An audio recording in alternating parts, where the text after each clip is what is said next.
Hey everybody, this is Joel and Jay from maravillanayarit.com. Bienvenidos a nuestro canal. Bienvenidos to Jalisco, Mexico. Estamos aquí. We are here in Jalisco, Mexico. And the question we get all the time is it safe to rent a car and drive in rural Mexico?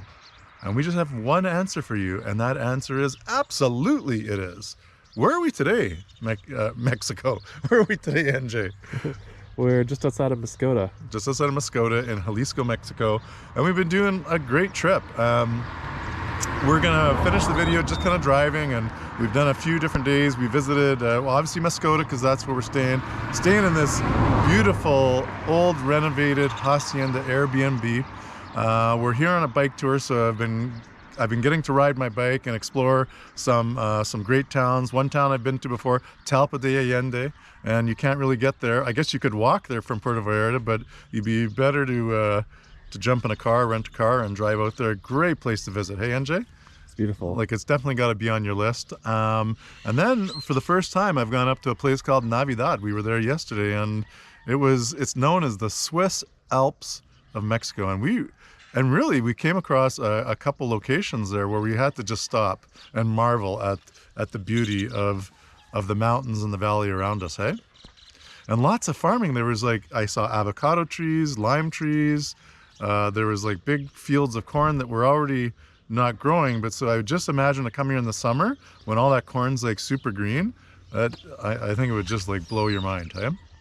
So anyways, now we're going to hop in the truck and we're going to go to a place called San Sebastián del Oeste. And again, here's I mean, you could do all this in one day. It'd be a pretty long day. But what I would suggest is renting a car, spending a couple nights in Mascota. I think that's a great home base. And then doing some traveling for there. And absolutely the driving in Mexico, and there's going to be places in Mexico you don't want to drive, okay? Just like there's places in the States you don't want to drive, but driving in rural Mexico for the most part is a very safe experience, and it's a way for you to get off the beaten path and see something more authentic and real.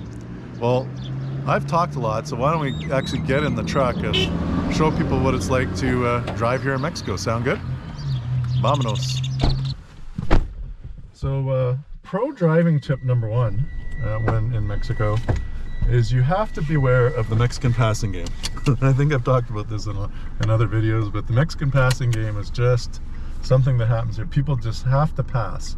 And if you're doing 100, someone's got to do 110. If you're doing 110, they got to do 120, and so on and so forth. But if you're stopped at the side of the road, don't take anything for granted. Always look both ways 3 times. Make sure there's no one passing, there's no traffic coming in any direction, and then you can kind of ease yourself out. So I've definitely checked several times now, and we're good to go.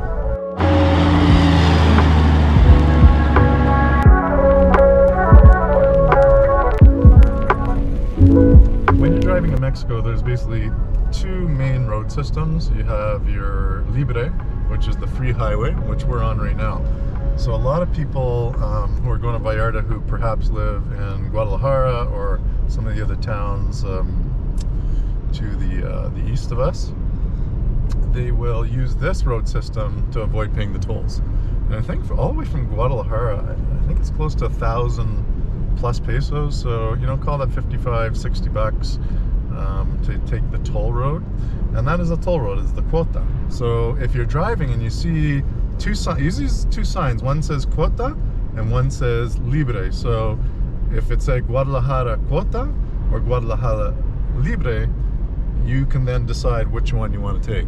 So if you're taking more of a touristy approach where you want to explore the area, so this would be a great route to take if you're going to go to Guadalajara for a weekend or something, and maybe spend a night or 2 along the way in Mascota, and that would be not quite your halfway point, but pretty close to being the halfway point, and be a great place to spend the night. But yeah, this would be the Libre. So the quota is the best way to get to a place quickly, but the Libre is a little more scenic. See a little more things. Absolutely, and that's the general rule of thumb.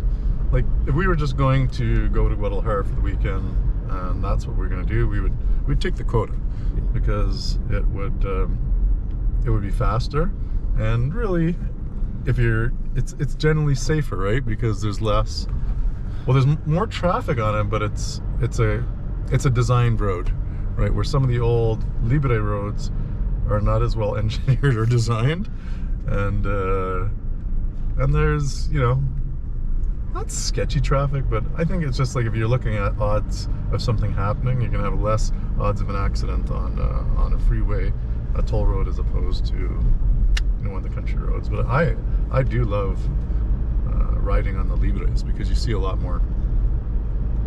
And you know, this is my first time out here driving in Mexico, and I've already driven on quite a lot of Libres, Yeah. and you know, it's really nice. I actually enjoy it, and the drive is not so bad.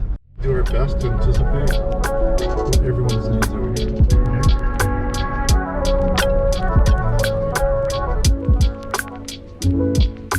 So what happens in the event you break down, or I don't know, get a flat tire or something? What do you do? First of all, don't panic. So Jillian and I had a flat tire on a road trip, actually in this direction, but we were closer to Las Palmas, but we were still, you know, getting outside of civilization. So the first thing we did was not panic. The second thing we did was find a safe place to pull over. Like, definitely on a lot of these secondary roads, there's no shoulder, but usually every 500 meters to 1,000 meters, there's always some kind of pullout. So the last thing you want to do is stop in the middle of the road, unless you have absolutely no choice, right? Like the car actually just conked out. If the car does conk out in the middle of the road, then look for something in the vehicle that's gonna grab driver's attention from the other direction. And one of the drivers, and if there's two of you, should try to go down the road a little bit with, you know, take a shirt or something that you could wave to slow traffic down. And then don't be afraid to stop the traffic or someone who can actually help you. You'd be surprised how quickly, you know, people would stop to help move your car off the road. And then after that point, maybe even actually help get someone here to help you fix your car.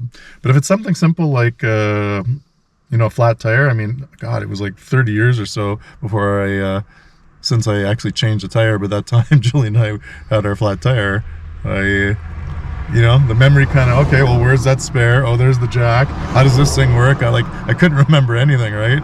And but you know, we jacked up the car, took the tire off, and changed it, and we were on our way. So yeah, Mexico's funny. I mean, it's almost like there are no rules of the road, but there are. Like, there's some unwritten ones, right? Like, for example, we're behind some cyclists. You can show them. And what do you hear going on right now? Hazards. I got my hazards on. So anytime you come across anything that's slow moving, cyclists, a cow could be in the middle of the road, you got to put on your hazards, okay? And one thing is, so I'm behind the cyclist. I can see that there is no problem for the car to pass, but he's a little bit blind to that, right? So I roll down my window and I can give him a wave through. Let's say, you know, we come across two cattle that are on the road, and that happens all the time. As you're kind of progressing, so you pass the cattle and you're going up the road, if another car is coming the other way, you flash your brights. Yeah. So you give your brights a little bit of a flash, and that is warning the drivers that there's something ahead that they should be aware of. And that could be anything. It could be cattle, it could be an accident, it could be like a massive pothole in the road, anything that you want to help that driver be aware of before they actually encounter it.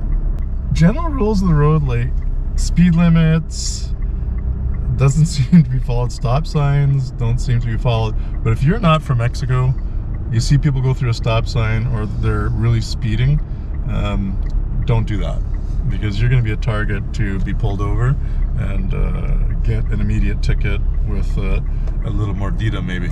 So the main rule of the road is to be vigilant, right? To be aware of your surroundings. You know, for example, I was pulled over on the right the other day, and I was going to kind of come around the truck to take my bike off the back, and I just stopped for a second, and then I looked, and sure enough, some people were passing, coming head on into me, and pretty close. Like, so if you were just looking the other way, which is the natural thing to do, you could potentially walk into oncoming traffic because they're passing, and that's the Mexican passing game. It happens all the time. Like, if I saw a car parked up ahead on the side, I might not pass, but here that doesn't work. Like, people just pass everywhere, anywhere, and at any time just to get through. So just always be aware of your surroundings, okay? And be vigilant. That's the biggest, #1 rule of the road.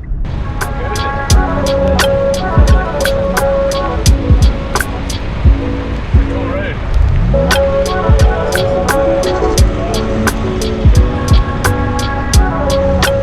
One thing I used to remember is that when we were driving the RV, there was quite a bit of check stops with maybe some military personnel.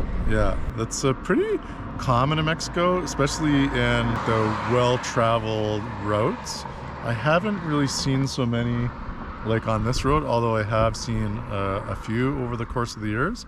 But it's almost like what happens when you break down. First thing, don't panic. Like, don't be nervous. Those guys are just doing their job. Like, they're there to actually protect you. Like, they're policing Mexico, and they're just checking on people that are driving through to make sure everyone's legitimate, you know?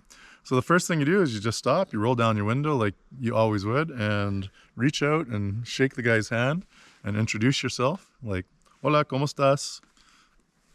Soy Joel. Soy Miguel. Mucho gusto. Mucho gusto. And then if that's all the Spanish you know, that's great. And then you could just say, no hablo mucho español. And they'll just ask you a question. Where are you from? Are you Canada? Are you American? Where are you going? Blah, blah, blah. And then usually within 10 or 15 seconds, what happens? You're on your way. You're on your way. But they always used to like to come into our RV. And they were fascinated with like the bathroom and the kitchen, you know, because they come into our RV and they're like, whoa, there's like a kitchen in here. And then they're like, what's this? Oh, that's my fridge. You have a fridge in here? They'd open that, they'd see all my beers and stuff. They're like, wow. And then he'd tell his friend, this guy's got a fridge in his camper. And then they're like, what's in this room? I'm like, that's our bathroom. You have a bathroom in here? And they're like, there's a shower? Like, they're always like quite fascinated. And then they're like laughing and they give you your ID back and away you go. I've never really been hassled on any of those trips. And we've done 17 trips, you know, over 120,000 plus kilometers in our RV. I don't know if you can find some old footage of some of our RV cruising, and that was when you guys were 11 and 12. You know, that was good times and good memories, eh? Mm-hmm. Yeah, just don't panic. Say hello. Even if you maybe meet some people along the way and this does happen in Mexico sometimes, is they may not be military, they may not be police. They're like local militia or, you know, part of, you know, the narco scene, but it's more like those are the local guys that are kind of in charge of an area. Just do the same thing, you know. Don't be nervous. Introduce yourself, shake a hand. They're going to send you on your way. I have heard about a few people getting shaken down for a bribe from some of these guys, and it kind of is what it is. In all of our years of driving, never happened, but it does happen mostly in the north. Yeah, when people are crossing that border area. In this area, never going to happen. That's just not going to happen. Yeah, that kind of stuff just depends on the area. Yeah. And that goes back to just like doing the research on where you should go and where you shouldn't. Yeah. Like any place in the world. Exactly.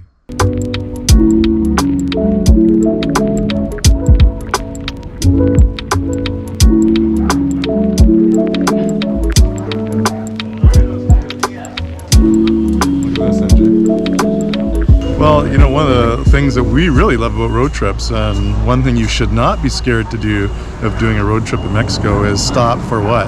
Some food. Food. It doesn't matter if it's like a roadside taco stand, the gas station tacos are really good.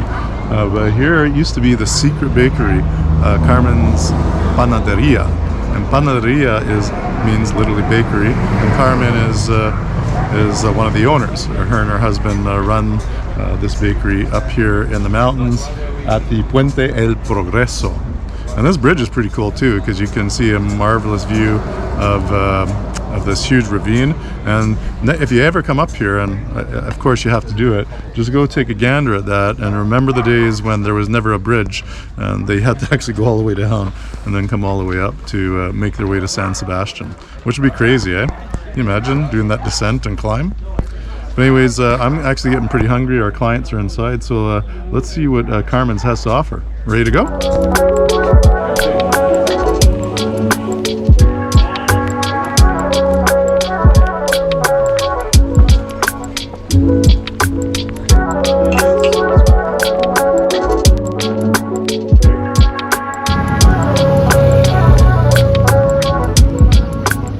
Well, NJ, what did you think? We're at the end of our driving video. We made it to San Sebastián del Oeste.